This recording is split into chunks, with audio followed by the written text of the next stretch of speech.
Hello, everyone, and welcome to the Myositis Association Women of Color Affinity Group presents Impact of Social Connections on Patient Health and Resilience. My name is Holly Jones. I have polymyositis with interstitial lung disease. I serve on the board of directors here at the Myositis Association, as well as being the co-leader for the Women of Color Affinity Group. Thank you for joining us tonight. This program coming up in July, and my third will be in person at the annual patient conference. As we get started, I will allow Ms. Kanaya Gunter, my co-leader, to introduce herself, and our special guest, Jamie Nicole from AIP BIPOC, to introduce herself.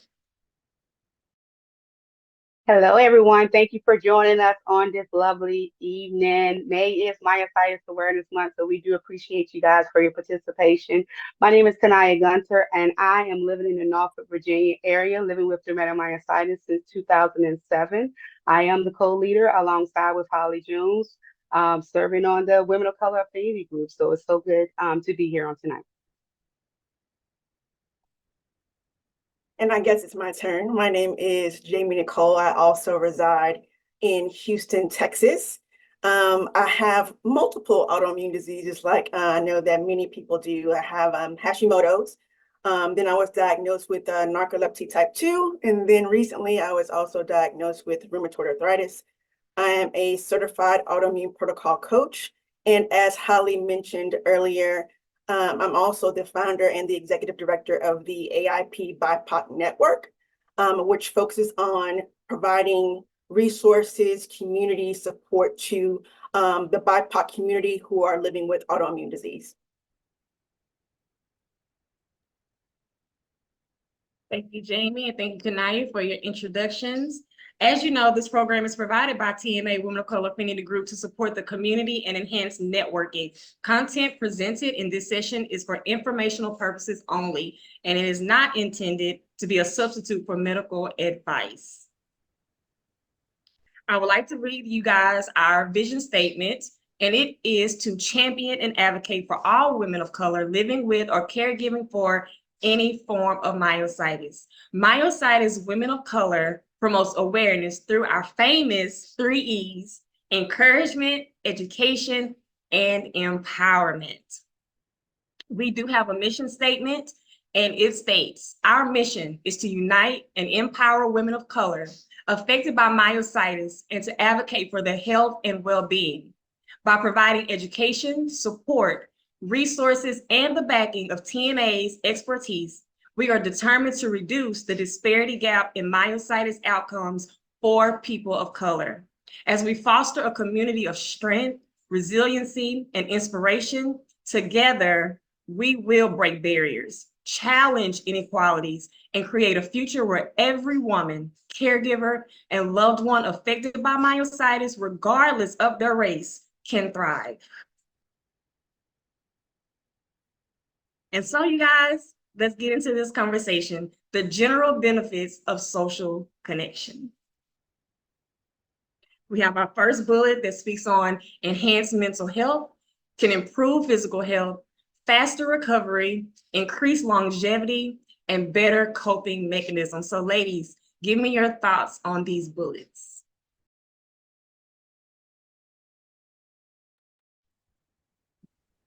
Well, most definitely, it's very important to have a positive attitude and to be able to have those strong social networks to be able to reduce, depression, anxiety, stress. It comes alongside of living with illness. So, having the benefits of a social connection is most definitely needed to help support that positive mental health.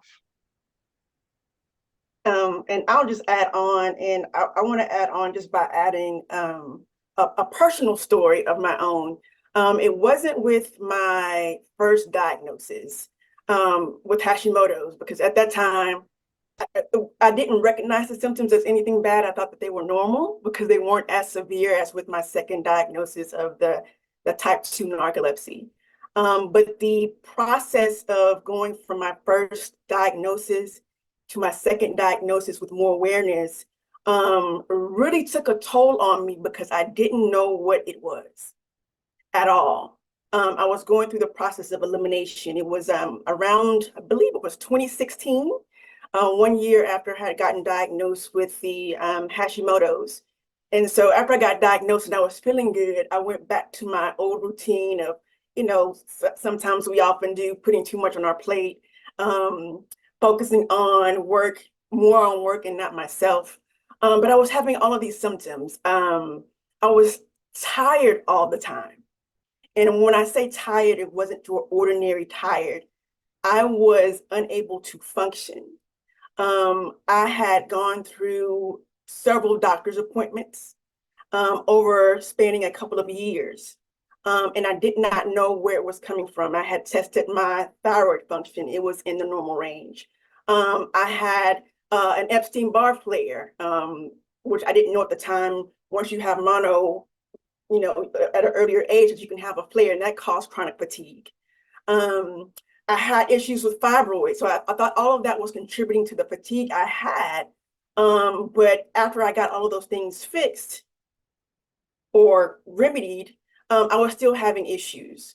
So at this time, imagine I'm a single mother, I'm working full time, I'm going to work, I'm trying to climb the corporate ladder, but I can't function. I did not want to tell anybody what I was going through because I didn't think that they would understand. So what I did at the time was try to find some sense of connectedness. So, because how do you tell somebody in the world that we live in, where people go all the time and they also always say, I'm tired, that I'm extremely tired, without that understanding from them or understanding myself.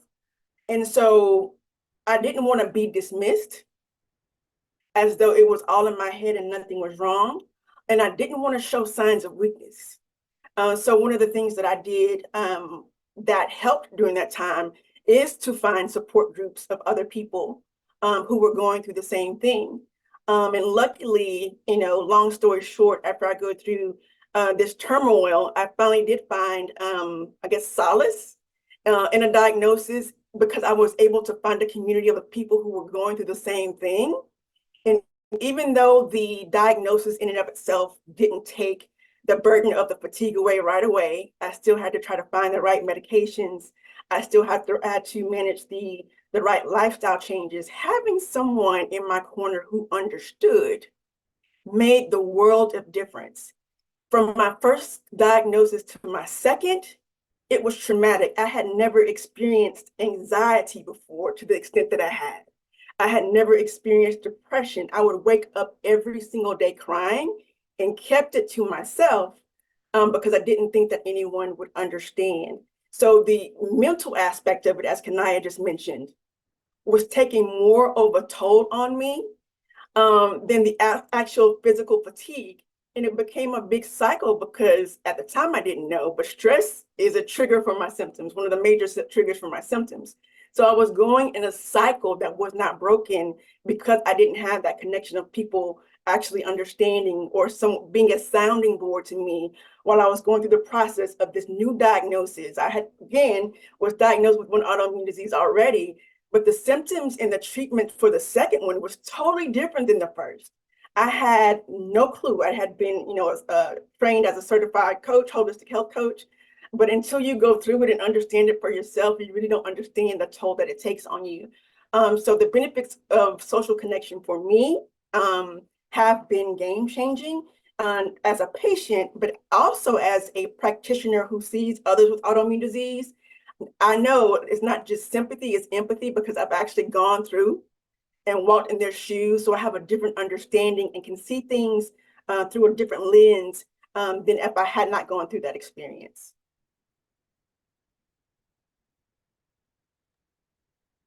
That was really good, Jamie. Holly, if you want to add anything, you can add, jump on in. One of the benefits that alongside with the mental, at the time, I was a single mom taking care of a child with illness, but at the same time, I had just lost my brother within the same time frame. So it took up into those 4 years to actually see a specialist. And my physical health was not all that great. With myositis, as we know, that's limited there with your physical part. I wasn't able to get up and move and be able to fix the kids, anything. But at the same time, in my local area, they had no resources for me. We didn't have any resources. I had nothing to go by. No, it was only the church at the time. It was only the church and my family members supporting me. And of course, like patients, you do want a quick fix. You want to be able to recover fast, and you want wishing the disease to actually go away. In my case, that didn't happen. It took longer than I expected. So these benefits are very, very, very important, especially with increasing longevity. We're talking about life expectancy here. So we most definitely have to stay connected to live longer, and that's what we were wishing for you guys that's on tonight, to be able to gain those better coping mechanisms.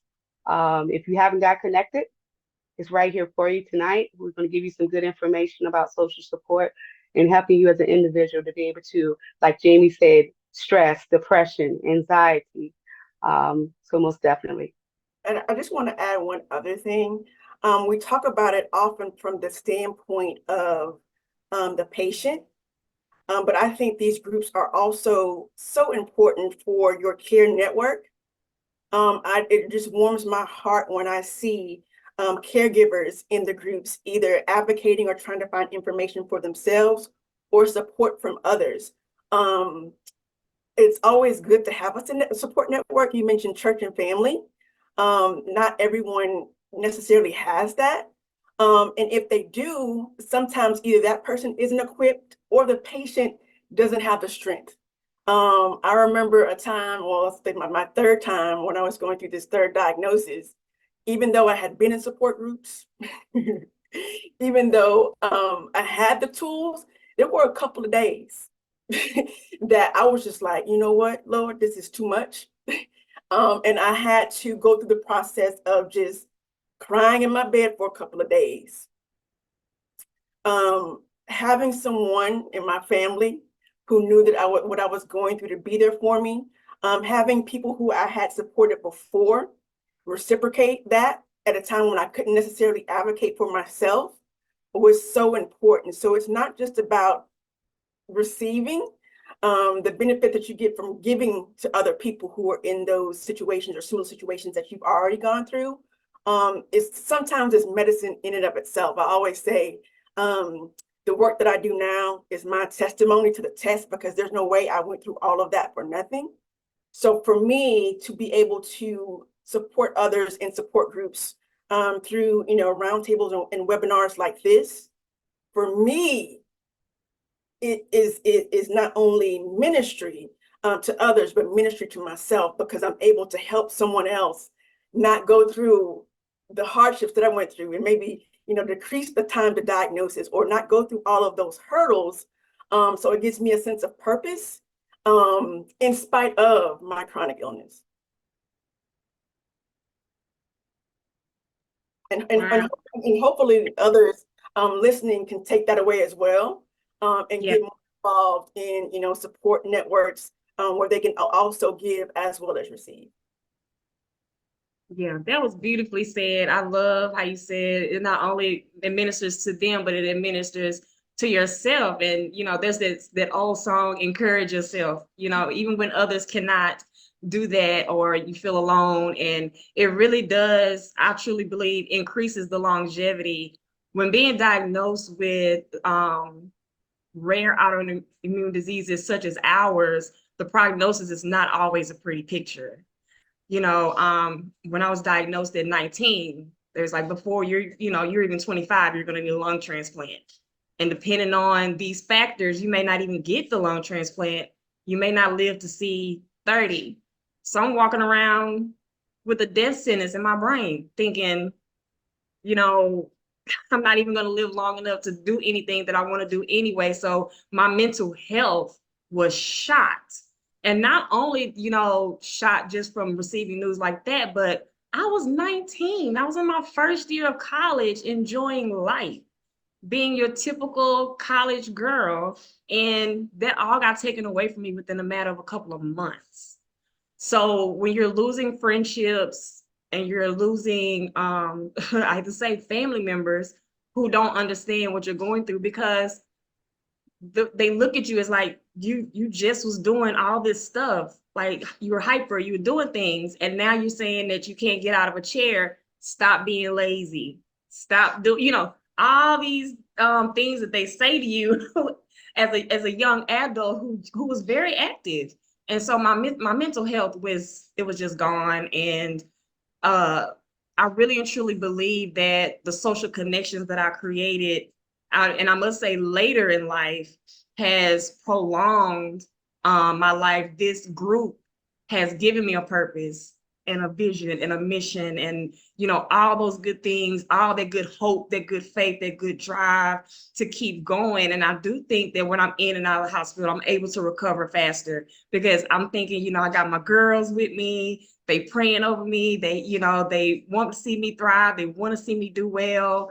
And so, it helps you to better cope with something like this, because as we know in myositis, we have these allied diseases that come along with it, the lung disease that leads to the heart disease that could also lead to cancer because of the medications you're taking. So, social connections go so much further than a conversation. I think some people get it confused when they think, oh, social is not social media, it's not these social, things. I think it's really a lifestyle that you need to start to implement as soon as you find out that you're diagnosed. We always tell our newbies when they come to the group, if there was any time to be diagnosed, it's today. We hate that you got the diagnosis, but when you look at people like Kanaya and myself, I was diagnosed in 2003. There was no affinity group. There was no support group, especially for women of color. So we're going to go into the next slide. I tried to segue that in. I have one thing. Someone have a question. There was a comment in the chat. Oh, okay. And I'm watching time as well, but I just thought of something as you were mentioning social groups. Something else that can happen too is that we can cut off friendships. We can cut off social connection because of that expectation I had mentioned a couple of times to some people who were inside my circle before. Like you have these girlfriend groups who, they go turn up, they go to the happy hours. They want to celebrate everybody's birthday. And so I'm like, I had gotten to the point where out of fear of judgment of what may happen down the line with a flare up, that I didn't want anyone to celebrate me or my birthday because, the social group was 5 people. That's 5 other birthdays I may have to go out to and I may not be able to. And if I can't reciprocate that connection, I had a fear of judgment, but I know in the groups that I have online, when I get on my board meetings or my community groups, there's no judgment whatsoever. Like the people in the chronic illness community, the myositis community, whatever community that you're in for your chronic illness, they understand because they're going through the same thing. So that for me was a saving grace, because having that, and maybe I need to go, to not think that way, but having that mindset of I'm going to not celebrate me is not necessarily a good thing to have, but at least while I'm working through that, or anyone is working through that, I have another support system that can keep me from feeling lonely and isolated in the meantime. And then we got something in the chat about churches. And I thought that was interesting because we talked about that when we were preparing for this webinar. Back in the day, when I was younger, way back when, I'm not sure if y'all know about this, when we used to have testimony service, we also used to have the sick and shut-in list, right? Where everybody came together. And if somebody was on that list, we came together as a community to make sure that they were supported in any way possible that we can.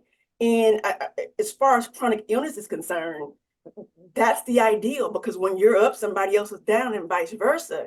So when I'm not strong enough to be there for myself, I know I have a group of people who are going to be there to support me, and they know that they have me as a resource as well. So having that, that or as a part of your health ministry, I know a lot of churches still have church ministries, that list, or making someone feel comfortable enough to share that information with the church, and having a system already in place to provide resources for them. Because a lot of times, especially if someone's down or not, they won't necessarily ask. But if they're in the area and they have DoorDash, you know they might not feel like cooking, send them a DoorDash. You can do that. Yeah. Instacart. They may not feel like going to the grocery store. If you can't, go to the grocery store for them, doing those small things, because if I'm in a flare, if I have groceries, I don't feel like cooking. Sometimes I can't move to cook. So little Right. things like that, and having those systems in place are excellent things that a church can do as a part of a nonprofit system that they have set up with the church. And I'm so glad you said that because that's a cultural thing, right? The church is a cultural thing. And then, you have people of color church is a thing. It's a cultural thing. If we're going to keep it, So here's the thing. Our group is for people of color. And as you mentioned, the sick and shut-in list, we have committees within our group that we have a committee called BWC, which is Bereavement and Wellness Check. So that's our version of the sick and shut-in. We send out get well soon cards. If someone passes away, we send flowers in a card or a plant in a card. And we also have our programs. Like you said, when someone needs to show up and do things to help. So we do have our encouragement call where you can get one-on-one support from someone in our group.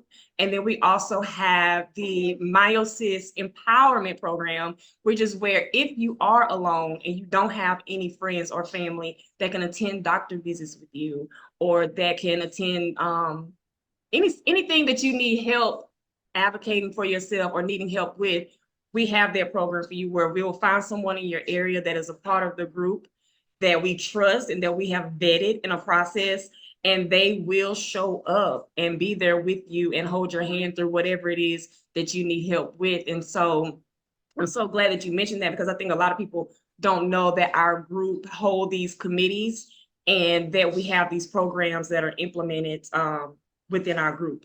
So as far as specifics to the BIPOC, and for those of you who don't know what BIPOC is, because I know we've said that it's Black and Indigenous and people of color. So it's just a broad definition of a scope of people of color, so we won't miss anybody.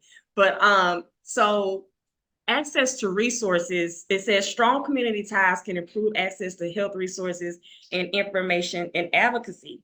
And what I love about what our group is doing right now is that we're networking with organizations like AIP BIPOC Network and also Pharma to get better access for people in our communities to get these resources, along with TMA as well. We do community events. We do workshops. Of course, we're doing these webinars that are recorded and that can be used as a resource. And also TMA has a ton of resources on their website, along with their newsletter that they send out quarterly as a resource to our members. But what is a resource that you ladies feel is the most valuable? Is it a leave behind document that's at a doctor's office, or is it word of mouth? Is word of mouth a resource for you? Is social media the best resource for you? Because so many times we have such a broad disease doesn't have an age, but we do know that a lot of people are on social media, and then we know we have that age group that doesn't do social media at all. And it doesn't mean that they're over 60 years old, so they don't do social media. You have young people who don't do social media. So I think my question is, how is it that we can bridge this gap of disparities, make sure we make these social connections to build the resiliency in our community? What resource do we really and truly, that you really and truly feel is the most important for getting better health outcomes for the community? I don't know, Kanaya, you want to go first, or you want me to go first? It's up to you. You can go ahead. I'm always going to go back to the person, to people, because that addresses all aspects of resources. There's nothing like word of mouth on a resource for a doctor, or a handout, or a community group, and then also just having those conversations is a lot different than going to the internet and getting some information off of a web page or off of a brochure. And to use as an example, I'll go back to the first bullet point, the cultural validation. Before I even may know I have an autoimmune disease, I may be feeling sick. I may be feeling tired.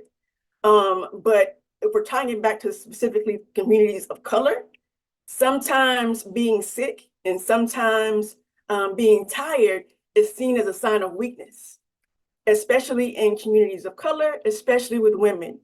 We're supposed to be, the strong Black woman who holds everything down, who has everything on her shoulders all of the time. And so, again, having someone to conversate with before I even get to the point sometimes of knowing that I have a diagnosis. And that's part of the reason why I started the BIPOC network, is because a lot of people have these symptoms, think that they're normal when they're just common, and don't seek out help. They try to take it on all themselves. So having a resource of another human being who is going through the same thing that you're going through, number one, disease-wise, but number two, culturally wise, because there's a difference in how you handle those things and how they get into your psyche and impact you mentally is one of the most important things that we can do, especially since, again, and I mostly deal with the AIP BIPOC network across the socioeconomic spectrum. What we're focusing on is underserved communities. So just to give you a little history, the nonprofit came out of a couple of different things, but it was around the time that we were going through quarantine and we're going through COVID. And I had been following a bunch of, I guess, health influencers online who I was just getting general health information from. And all of a sudden, I saw a different mindset when it came to people of color and COVID. All of a sudden, it was our fault that we were sick because we chose not to shop at Whole Foods. It was our fault that we were sick because we chose not to prioritize our health. And as someone who was younger with 2 kids, married and divorced, who was on food stamps and going to food pantries, to all the way to the other end of the spectrum, making 6 figures at a government job, I knew that wasn't the case. That was number one. Number two, at that time, because all of the webinars and conferences were online, I saw the squares on IG and Facebook, and I didn't see anyone who looked like me. So I felt that there was a need, number one, to be represented in that space. And number two, thinking of others, you're more likely to get information from someone who looks like you and shares the same experience than someone who doesn't. Not saying that the person who doesn't look like you can't help you or can't provide you with good information. But if I'm someone who is brand new to self-advocacy and brand new to these symptoms, and I'm trying to seek someone out, 9 times out of 10, I'm going to seek someone out that I feel as though they can understand where I'm coming from with my health, but also with my background. And so when you have those people who didn't understand our background and the reason why someone may have to choose not buying medication or getting a prescription filled because they had to feed their family because they didn't have money for both, then that's the person that I'm going to, and the organization that I'm going to gravitate towards. And so, again, having that connection on a cultural level, we talked about that in our preparation too. It's not necessarily color, it's culture. And so I say that to kind of segue into this. Even though we're talking about people of color, some of my biggest allies for the work that I'm doing now have been Black, but a lot of them have been white. So culture is something that can be learned if you're willing to do so and take the initiative to do so. Because I was mentioning to Kanaya and Holly, when it comes to doing this work, the statistic is, speaking of, from the Black experience, only 5% of us are doctors. So the likelihood of me going to a doctor to treat me that looks like me is very slim to none. I don't care what color they are, as long as they have the information, as long as they have the education to treat me properly and are culturally competent to do so in a way that is optimal for me, having the best outcome. So I'll hand it over to you, Kanaya.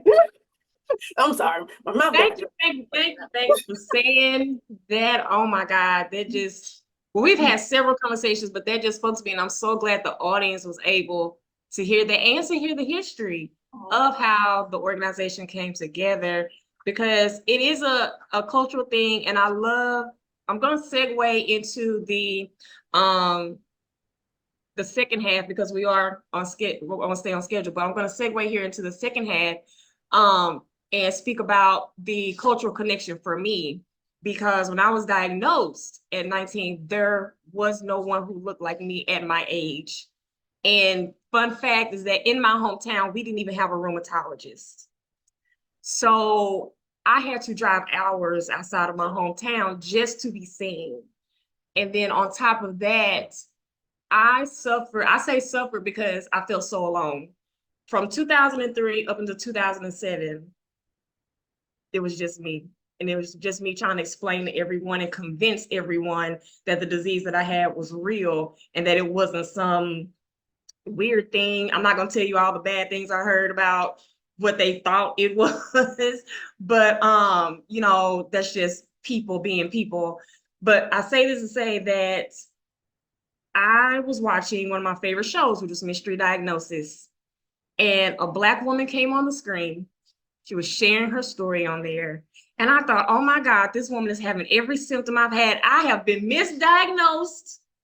And I'm sure by the end of this show, she's going to say what I have, because it was like looking in a mirror, seeing my exact story. And I told my husband, I said, come look at this. This woman says she has everything that I have. I said, I bet you I've been misdiagnosed. And at the end of the show, she says she has polymyositis with interstitial lung disease. And Dr. Lisa, who is on the TMA MAB board, also came on the screen saying all the stuff that my rheumatologist was telling me.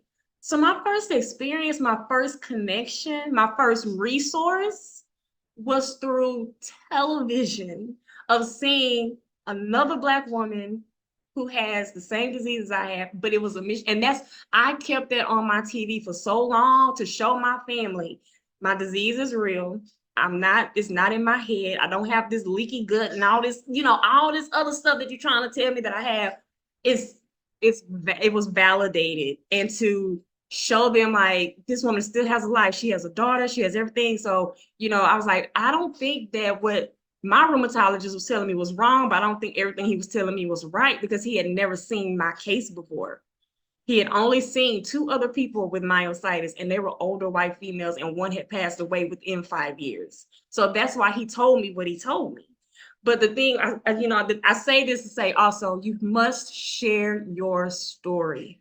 Had she not shared her story on that show, I still would have been lost, completely lost, and completely depressed. And my coping and my longevity in this disease, this is my 21st year in this disease, and we're living with this disease. And so I can only imagine the depression I would have sunken into worse had I not gotten that glimmer of hope, of seeing someone that looked like me and who was bold enough to share their story, and to have a physician who was leading the way ahead of the curve, Dr. Lisa. So, I'm sure Kanaya wants to elaborate more, because that connection is how me and Kanaya are connected as well. But, you never know whose life you're saving. I know plenty of times on webinars, always say, be the voice and the echo. And so for so long, I was silent until I saw LaShawn Davis on Mystery Diagnosis, and she was that voice. And I always feel as if though I'm her echo. And I think the women of color today is one of the many ripples that she set while she was still here. So I'll let Kanaya speak on her experience, and then we will segue into our special guest that we have coming up after Kanaya gives her little spiel. So I'll let you go. All right, so I guess I can just step on in talking about the access to resources and those health outcomes. And yes, it is true. While Holly was sitting up there watching and YouTubing and researching and trying to find someone that was actually having the same relatable experience that she was, I was doing the same thing. I was on the monitor doing the same thing, almost in the same time frame within the same year, right before we met in 2019. And it happened to be Miss LaShawn Davis because it was my support group leader. It was someone that I needed at the time to help me cope, to be able to help me gather those resources. And it was someone that I seen that actually looked just like me. And she was 4 hours away within the distance, but it felt like we were right in the same house. We kept up to date with certain information, and even with coming in person to walks and stuff like that, I never got to meet her. But she gave me hope. She gave me hope alongside having the same doctor, which is Dr. Lisa Christopher Stein at the Myositis Center. So we had a lot of good stuff in common. But it took for a lot of actually coming into person and actually being able to feel and embrace and see other women. And that was the first panel that I had attended in 2019 when I first met Holly. And when we had that in-person feel right up until today with that social connection, we're probably not going to never step away from each other. We're stuck now. And because we're stuck in advocacy, we're stuck in love, we're stuck in praying for each other, we're stuck in connection. And it has been a really beautiful, beautiful connection along with Jeannie and the other ladies that are on tonight to be able to support us. But that's what helps us and gear us up in having a better life, better health, improving our health and our quality of life, which we're going to get right into next, but better health outcomes. So stay connected. I want to share a little bit of pieces as far as to why those resources are very important in social connections. Our youngest young lady that we have had, that we did a little bit of outreach for, was 17 years old. And she's 17 today. And she's been connected with us for over 3 years now. Right now, today, her mother still struggles with still getting connected and having resources for her in her age group. So most definitely share your story like Holly talked about. Be able to be of help, uplift. Jamie talked about that, uplifting one another and getting connected is very important. It's a part of your social connection. And it starts with you. So we can move into the next slide.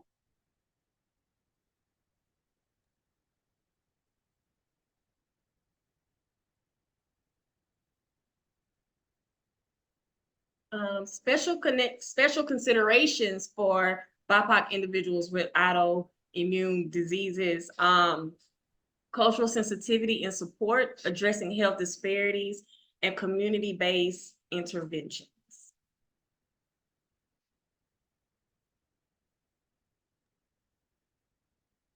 And that will be the end of our official presentation. But we will have our special guest, which is Miss Crystal Irby. She is a new member of the Women of Color Affinity group, and she wanted to share her journey about social connections and how her life has changed from myositis and the process of seeking support and how she came about our group, and how has social connections impacted her life and built resiliency. So I'll let Crystal share her story. Good evening, everyone. Can you guys hear me okay? Okay, perfect. So first and foremost, thank you guys for the webinar. It was perfect. It was great. I always have a great time when it's with you all, so thank you. And before I get started, I just want to say that the brain fog is real, and I could talk all night, so I do have a few notes. So I may be looking up at my computer and looking down. But anyway, hello, everyone. I'm Crystal Irby. I'm 31 years old. I'm here in Waldorf, Maryland, and I have necrotizing myopathy. I'm considered a newbie because I'm only 2 years in, but that's what I have going on. I found out about TMA WOC actually through Holly. Holly is the first African-American woman that I've seen that has myositis. Once I was pre-diagnosed with polymyositis, I was in the hospital like, they're gonna have a pump for this or a Band-Aid or something. You know, I was Googling, I was on Facebook and TikTok. I couldn't find nobody besides Holly. And when I seen her, I was a bit relieved, but a part of me was like, we're never gonna talk. Listen, Holly reached out to me on Facebook. I was like, oh my God. And she's actually the person who recommended me to or pointed me in the direction to TMA WOC. This group has been life-changing to me specifically. I'm sure for everyone, but for me specifically. Again, I'm 31 and I have this rare autoimmune disease, and this is my first time ever dealing with anything like this. I went from being a fox, being talking fast, moving fast, just doing things on my own and never asking for help, to having to do the opposite. I am now the seat that I'm in right now. I cannot get out of it. I cannot lift my arms. A lot of things that I cannot do. However, after joining the group, one thing that I learned is that I still have my voice. My voice is still there and it's still strong. And that's probably the biggest thing that kind of keeps me moving. And I have to definitely give a shout out to Kanaya and Holly for always motivating me and pushing me to just simply talk.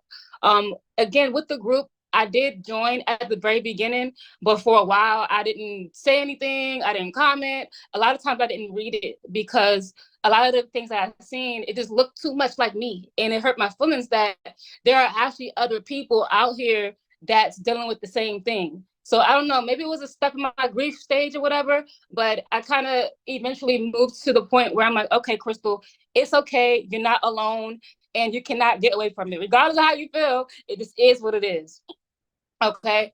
I also want to say that since joining the group and kind of getting more comfortable and kind of accepting the myositis, I'm now advocating for myositis, not only on social media, but at work. I work remote, but they know about the myositis too. At home, wherever I go, I'm always talking about it. And one thing that I've done so far was connected with a great amount of myositis people around the world. Not hundreds, but even if I reach one, that's good. There's at least about 15, 20 people that have reached out to me just by seeing my things on social media. So right now, my goal is to get everybody under the TMA umbrella, because why not? You know, I'm just hoping this group could help them the same way that it helped me. The biggest benefit of social connection to me would have to be simply being able to talk to people and see folks that not only look like me, but go through the same things that I go through. Again, it is a sad thing, but I would be a liar if I sat here and said that, well, whenever I see somebody who, you know, a young person with a cane or a walker, or if I see somebody who's struggling to walk or whatever, I do feel bad, but I do get a sense of relief, like, okay, it's not just me. It's okay. Like, it's not just me. We're fighting together kind of thing. And then in this group, we share stories. You know, we promote positivity, movement. We share different ideas that can help one another, because the average Joe, what are you gonna tell me? Yeah, you know what I mean? The average Joe can't really help. Like, even when it comes to venting and just simply stating how you feel. I can go to this group and not feel crazy. I can go to this group and always feel heard. There's been times where I join calls and I'm either crying, I may be quiet, I may join and I'm full of life. But however the emotional state is, I am supported the same way across the board all the time. So again, I just want to say thank you to Kanaya and Holly for being so Kanaya and Holly and the rest of the TMA members for being so consistent and just making me feel welcome and not different, you know? And before I go, I just want to say, we often go through this thing where we may sit and say, what's my purpose? Like, what am I mean, especially after this, it's like, okay, I can't even move. Like, what is my purpose here? Like, what am I here for? And the other night, I think it was like 2 weeks ago, don't get me wrong, but I think 2 weeks ago, I was sitting on a call with Holly and Kanaya, Kimberly Branch. I think it was 2 others. I'm not sure. But I was sitting there. I'm like, you know what? This is my purpose. This is literally it. This is my life. And it's not a bad thing. I don't feel guilty about it. I just know that, okay, Crystal, this is what you got going on. So just keep moving, you know. But my biggest goal right now is to not give up and to be a voice for myself and others who are fighting rare autoimmune diseases like me. And I'll talk all night. So with that being said, thank you for your time. See ya. Oh, yes. Thank you. I just love everything that you said, because I'm telling you guys, the transformation right before our very eyes when she joined our group. And I just wonder, you know, not wonder, but I just can't imagine where she would be today had she not been vulnerable and brave enough to say, I need help, I need support, and went on that journey searching. She said she went to TikTok, she went to YouTube, she went to every social media platform, she looked up every organization, And, you know, somehow we looked up by the grace of God, and I told her, I said, let me tell you about this group. If it ain't nobody else, me and Kanaya, when we get our hooks in you, we will not let you go. You know, we as the famous quote from the Men of Color Affinity group, we will meet you where you are, let you have your moment, but then we move. We move. You can have your moment, but move. And so, you know, when we came up with the 3 E's, we really and truly put that in our heart, in our mind, in our spirit. And that is our mantra.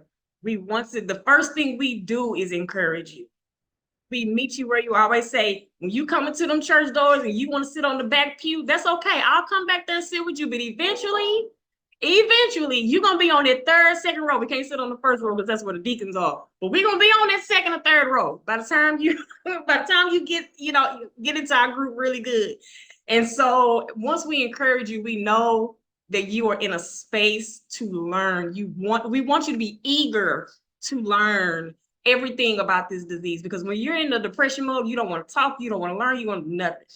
So once we get to that level of encouragement and support, we're going to pour as much education into you as possible, and we'll go at your own pace, or we can hit you with the cliff notes. It don't matter. But you're going to get educated. I'm sorry, y'all, it's storming here, so the emergency stuff is going on. But so once we give you the education, now our hope is that you are empowered, because now we need your help. We need you to advocate. We need you to spread awareness. We need you to scream and shout to the top of your lungs that myositis exists, and that we need better treatment, and that we need a cure. So I'm going to end with that before Mother Nature shut my computer and everything else down.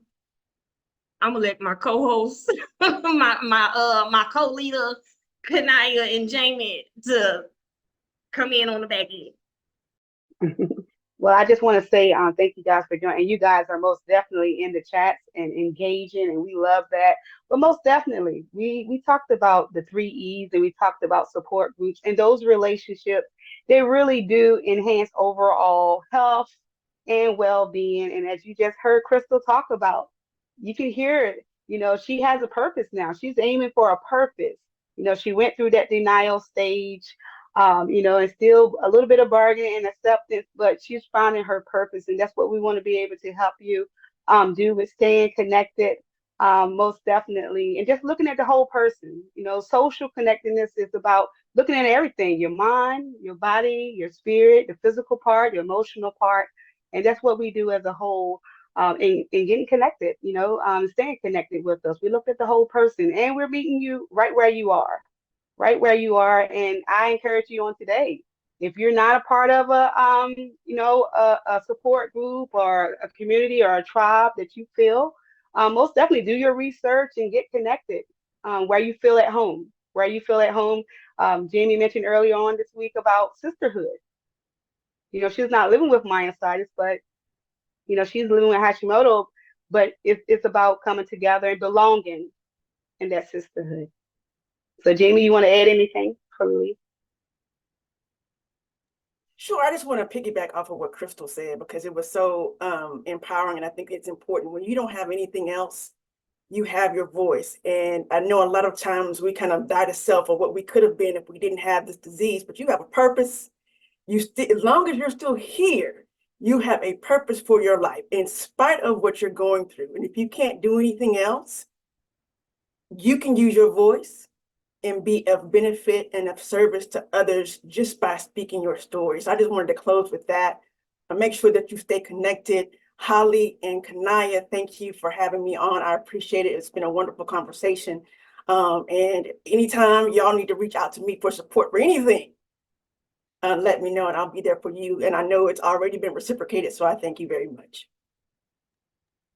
Well, thank you so much. Jamie. And also, we know we have to do a plug. If you are in the Houston area and you have an autoimmune disease, or know someone with an autoimmune disease, or love someone with an autoimmune disease, please show up to the AIP BIPOC Network community event called Rock the Block on June 29th For more information, you can reach out to Jamie or myself, and I will get you connected. But please show up. The women of color will be in the building. So if you want to meet us in person here in Houston, and yes, Kanaya is coming all the way from Norfolk, Virginia, you guys. So you know it's the real thing. You know it's a good thing. You got to be there and come meet other people with shared experiences. So I just had to put that plug. She being modest over there, didn't want to, mention it. But yes, please come and share and just have a good time with us at the community event on June 29th called Rock the Block. It's on all social media platforms, Instagram. I think you got it on YouTube now and Facebook. Just type it in and you'll see it pop up. And it's not, so May is Myositis Awareness Month. Continue to share the information, bring more awareness. We want to become more visible about our rare autoimmune disease. We want to be able to, like we talked about today, not just connecting, but being able to, love upon each other, embrace. Most definitely at the conference, we have that in September also. So we'll be lovely. We would love to come see you or meet you there at the conference. So continue to, advocate and be proactive in your health and get connected. All right, you guys. Thank you all for showing up tonight. Thank you, Paula, for being our tech person for tonight. Thank you, Crystal Irby, for coming. Thank you, Jamie, for your presence and your presentation. It was so lovely to have guided us through that and your expertise.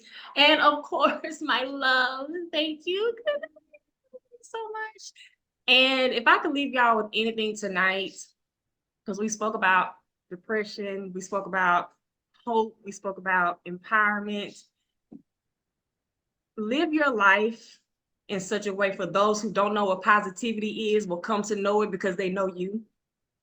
Live your life for people who don't know what myositis is, will know what myositis is and what it looks like because of you. You determine what it looks like. You determine your goals, your dreams, your aspirations. You determine how you want to be an inspiration to others. So live your life in such a way for where people don't know what joy look like will come to know joy because they know you. Okay? So thank you. And I hope to see you guys for the second part of our series this summer. Good night. Good night.